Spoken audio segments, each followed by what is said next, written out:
দর্শক, গ্রিন টেলিভিশনের নিয়মিত আয়োজন Canadian university of Bangladesh presents জনতার ভাবনায় স্বাগত জানাচ্ছি আমি সাজেদা পারভিন। দর্শক, আজ 16ই ডিসেম্বর, মহান বিজয় দিবস। দীর্ঘ 9 মাস যুদ্ধ করে জাতির শ্রেষ্ঠ সন্তানরা বিজয় ছিনিয়ে নিয়েছিল বলেই আমরা বিজয়ী জাতি। এই বিজয়ের ইতিহাস সঠিকভাবে নতুন প্রজন্মকে জানাতে কি উদ্যোগ নেওয়া উচিত, এ নিয়ে জনগণ কি ভাবছে, চলুন জেনে আসি। মুজিব ছবিটা যদি দেখা হয় কি আমরা একটা বিষয়টা সম্পূর্ণ ক্লিয়ারভাবে জানতে পারবো, বুঝতে পারবো বিষয়টা মুজিব আমাদের জন্য কি করেছে, সেই দেশের কি ছিল। সঠিক ইতিহাস জানতে কি ধরনের ভূমিকা নেওয়া উচিত, সেটা আমাদের মনে হচ্ছে যুব সমাজকে উদ্যোগ নিতে হবে। এমনকি যুব সমাজ ভালো গড়তে হবে। যুব সমাজ চাইলে পিছনে কী ইতিহাস হয়েছে না হয়েছে সেটাও গড়ে তুলতে পারে। এটা আসলে ছোট বড় সবারই জানা, কারণ আমাদের দীর্ঘ 9 মাস যুদ্ধের পরে আমাদের এই মহান স্বাধীনতা, বঙ্গবন্ধুর ডাকে আমাদের এই 30 লক্ষ শহীদ, 2 লক্ষ মা বোনের ইজ্জতের বিনিময়ে আমাদের এই স্বাধীনতা অর্জন, এটার বিশাল একটা আছে, এটা সবাই জানতে হবে। এই মুক্তিযুদ্ধের বিষয়ে বই পড়লে আমরা অনেক কিছু জানতে পারবো। আর বাড়িতে তো বাবা মা তো আছে, তারা তো আমাদের এ বিষয়ে ধারণা দিয়ে দেয় ছোট থেকেই। কারণ আমরা যারা নতুন প্রজন্ম আছি, আমরা তো জানি না যে মুক্তিযুদ্ধের সময় আসলে কি হয়েছিল। সেজন্য আমাদের সবারই উচিত আর কি যে মুক্তিযুদ্ধের সময় যা হয়েছে সেগুলো জানার জন্য আর কি বেশি বেশি করে সেই চলচ্চিত্র বা সিনেমা দেখা।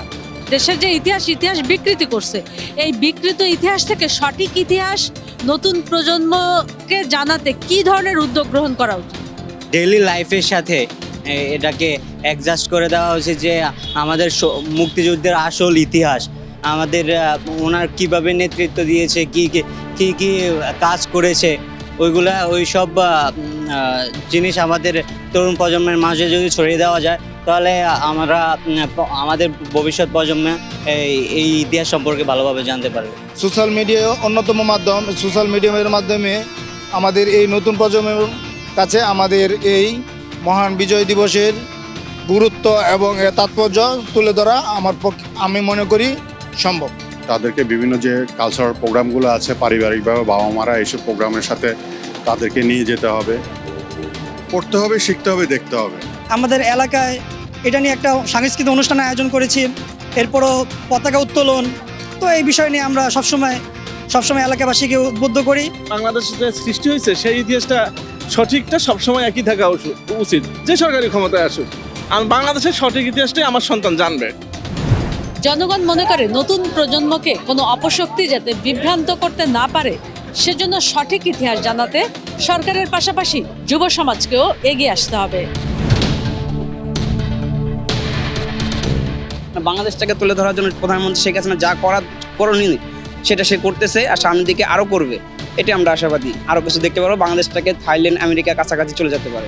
স্বাধীনতার এত বছর পরে আমরা আমাদের অর্জন কতটুকু? অর্জন না হলে তো এই পর্যায়ে আমরা আসতে পারতাম না। এই অর্জন যদি না হতো তাহলে পাকিস্তানের বিরুদ্ধে পাকিস্তানি সব নিয়ে নিত। তারা পাকিস্তানিরা উদ্যোগের রাষ্ট্রভাষা করতে চাইছিল।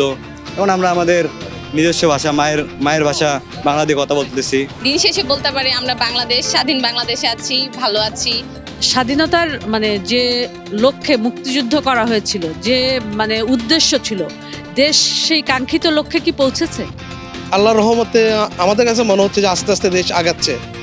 যে একটা স্বাধীনভাবে চলা, আপনি নিজের পায়ে নিজে দাঁড়ানো, বিভিন্ন উন্নয়নমূলক কর্মকাণ্ড, জননেত্রী শেখ হাসিনার নির্দেশে, ওনার সঠিক নির্দেশনা, আল্লাহর রহমতে বাংলাদেশ অনেক এগিয়ে যাচ্ছে, আরও এগিয়ে যাবে ইনশাআল্লাহ।